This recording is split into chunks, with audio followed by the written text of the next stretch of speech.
the right to vote is suffrage. So being a good Catholic, I have to vote, and then being a good Filipino citizen, I have to vote. Choose the honest and good candidates for the good of our country, Philippines, and for the Filipino people, for the future of our sons and grandsons. Thank you, Sue. We must vote the right candidates. Vote wisely. Okay? These are Sampaguita, no? Sampaguita. Sampaguitas. Hindi to Sampaguita. Iwan ko kanong bulaklak ito. Sampaguita. Nagpapa-effect pa habang nagsasalita. May bulaklak pa na background. Para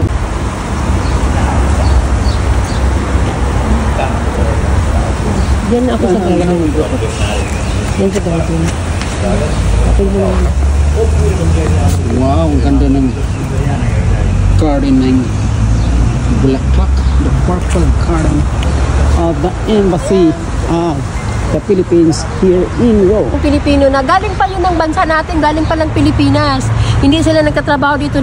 Pumunta lang talaga sila dito to assist the OFW workers here in Rome, Italy. To vote sa wisely. Buong mundo siguro may iba ang nagpunta na galing Pilipinas.